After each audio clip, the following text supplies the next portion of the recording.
Hi friends அனைவருக்கும் வணக்கம். இன்னைக்கு நம்ம அழகை அழகுல மலர் வந்து பாக்யராஜ் மேல பயங்கரமா கோவமா இருக்காங்க. ஏன்னா, அதாவது ஹோட்டல்ல சாப்பிட போறதுக்கு முன்னால என்ட்ட சொல்லணும்ல. நீங்க பாட்டுல சொல்லாம அங்க உட்காந்து சாப்பிட்டுட்டு, இப்ப நான் சாப்பிட்ட இந்த செஞ்ச சாப்பாடுலாம் என்ன பண்றது? வேஸ்ட் பண்றதா? அப்படிங்கிறப்பல, நான் காலையில சாப்பிடுறேன் அப்படிங்கிறப்பல, அதெல்லாம் வேண்டாம். அப்புறம் உங்க அம்மா என்னைய திட்டுறதுக்கா? அப்படிங்கிறப்பல, சரின்ட்டு தப்பிச்சு ஓடிட்டு மன்னிச்சிடுமா அப்படின்னு சொல்லி ஒரு வழியா மன்னிப்பு கேட்டுறாப்புல. அதுக்கப்புறம் நம்ம மலர் வந்து சொல்றாப்புல, யாரோட மதியோட இத சொல்றாப்புல. இந்த பக்கம் பார்த்தீங்கன்னா, நம்ம சுரேஷ் ரூம்குள்ள வர்றாப்புல பார்க்கலாம். மதி வந்து தூங்க, நம்ம சுரேஷுக்கு கடுப்பாகுது. இப்படி தூங்கிட்டு இருக்காளே, ஒரு இது எதையுமே கேட்க மாட்டேங்கிறாளே அப்படின்னு சொல்லிட்டு, அப்படியே கடுப்பாயிட்டு, அதுக்கப்புறம் வந்துட்டு பெட்ல வந்து படுக்க போறாப்புல. பார்த்தா நம்ம மதி போத்து இந்த போர்வைய வந்து இழுத்து விட்டுறாப்புல. இதில வந்து நம்ம மதி எந்திரிச்சுறாங்க. 2 பேருக்கும் அந்த நேரத்தில ஒரு வாக்குவாதம் வருது. இருந்தாலும் ஒரு பக்கம் பயப்படுறாப்புல மதிய பார்த்து.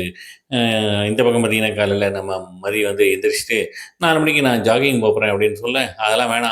எதுக்கு இந்நேரத்தில அப்படி இப்படின்ட்டு, அ அதாவது அவங்க மாமியாரும், மாமனாரும் வந்து திட்டுறாங்க. ஜாகிங் போறதுல என்ன இருக்கு அப்படிங்கிறாப்புல.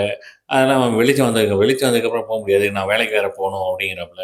சரின்ட்டு, சரி நான் மாமாவோட போறேன் அப்படின்னு சொல்லிட்டு சொன்னோனே அவங்க மாமனாரும் வேற வழி இல்லாம ஓகே அப்படிங்கிறாப்புல. இதெல்லாம் அந்த கட்ஸ் எல்லாம் பார்த்து வந்து நம்ம மலர் வந்து ரொம்ப பெருமையா வந்து நினைக்கிறாங்க. நம்மளால முடியாத அவ செய்றாளே அப்படிங்கிற வந்து ஒரு எண்ணம் வந்து வந்தது. இத வந்து பாக்கியராஜ்ட்ட சொல்லவுட்டு பாக்கியராஜ் எழுப்பி எழுப்பி சொல்றாப்புல, நான் ஒரு 5 நிமிஷம் தூங்கிக்கிறேன்னு சொல்லி மறுபடியும் கூப்புறப்படுத்துகிறாப்புல.